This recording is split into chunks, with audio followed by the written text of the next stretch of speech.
అందరికీ నమస్కారం. ఈరోజు నేను మీకు చెప్పబోయే కథ పేరు ఏ ఆవురా బావా. మరి కథ పేరు చాలా చిత్రంగా ఉంది కదండి. మరి కథ కూడా అంతే చిత్రంగా ఉంటుంది.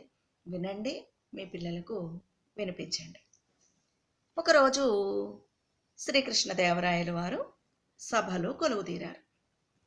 అయితే కొలువంతా కూడా మంత్రులతో, సేనాపతులతో, పండితులతో, కవులతో కిటకిటలాడుతూ ఉంది.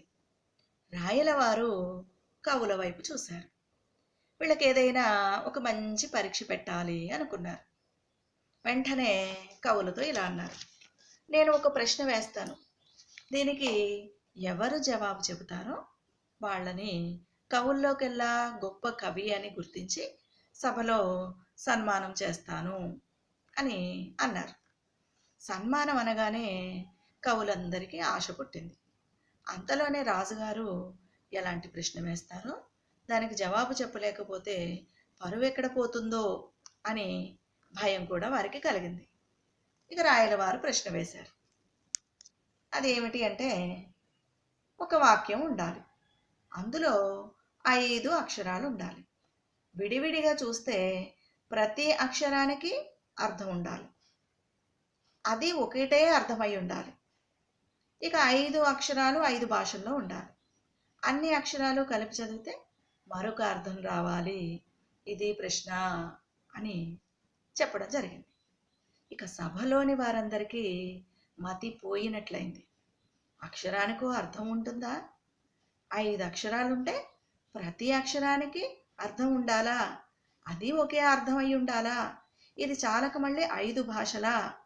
ఇదంతా తికమకగా ఉంది, గందరగోళంగా ఉంది అనుకుని అందరూ కూడా ముఖముఖాలు చూసుకుంటూ ఉండిపోయారు. ఎవ్వరికి ఏ ఆలోచన రాలేదు. వెంటనే అది గమనించి కృష్ణదేవరాయల వారు, సరే అయితే ఈరోజు చెప్పలేకుంటే వారం రోజులు గడువిస్తాను, ఆ తర్వాత అయినా చెప్పండి అన్నారు. సభలో కవులందరూ వెళ్ళిపోయారు. ఇక అందరూ కూడా రాత్రింబవళ్ళు దీని గురించి ఆలోచించడం ప్రారంభించారు. కవులంతా ఎక్కడెక్కడ గ్రంథాలు తిరిగేశారు. రకరకాల భాషా పండితులను అడిగారు. తల పగలగొట్టుకున్నారు. అయినా జవాబు చిక్కడం లేదు. రామలింగడికి దీనికి జవాబు చెప్పి ఎలాగైనా సరే సన్మానం కొట్టేయాలి అనిపించింది. ఇక ఆయన ప్రతి క్షణం దీని గురించే ఆలోచించడం మొదలుపెట్టారు. ఎవరు ఏం మాట్లాడినా ప్రతి అక్షరాన్ని పరిశీలించడం మొదలుపెట్టాడు. రాత్రంతా అదే ఆలోచనలో ఉన్నాడు. అసలు ఇంట్లో ఉంటే ఎవరో ఒకరు వచ్చి ఏదో ఒకటి మాట్లాడి డిస్టర్బ్ చేస్తారు అన్న ఉద్దేశంతో ఆయన పశువుల పాకలో మంచం వేసుకుని రాత్రిపూట అక్కడ నిద్రపోవడం మొదలుపెట్టారు. ఒకరోజు అర్ధరాత్రి సమయం. ఆ సమయంలో ఆ పాకలో ఉన్నటువంటి ఒక ఆవు ఏనింది. అంటే ఆవుకి మంచి కోడెదూడ పుట్టిందన్నమాట. అది చాలా చూడముచ్చటగా ఉంది. రామలింగడు చాలా సంతోషపడి ఇంట్లో నిద్రపోతూ ఉన్న తన బావమరిదికి చెప్పాలి అని అనుకుని తలుపు దగ్గరికి వెళ్ళి, బావా బావా, ఆవు ఈనిందిరా అని గట్టిగా అన్నాడు. రామలింగడి బావమరిది మంచి నిద్రలో ఉన్నాడు. బావగారి అరుపులకు ఉన్నట్టుండి నిద్రలేచాడు. నిద్రమత్తులోనే కళ్ళు నలుపుకుంటూ, ఏ ఆవురా బావా అన్నాడు. అంటే ఏ ఆవు ఈనిందిరా అని అతని ఉద్దేశం. రామలింగడికి ఈ వాక్యంలో ఏదో తమాషా ఉన్నట్లు అనిపించింది. అతనికి కావలసింది ఇందులో దొరికినట్లు అనిపించింది. మంచం దగ్గరికి వచ్చి మననం చేయసాగాడు. ఇందులో 5 అక్షరాలు ఉన్నాయి.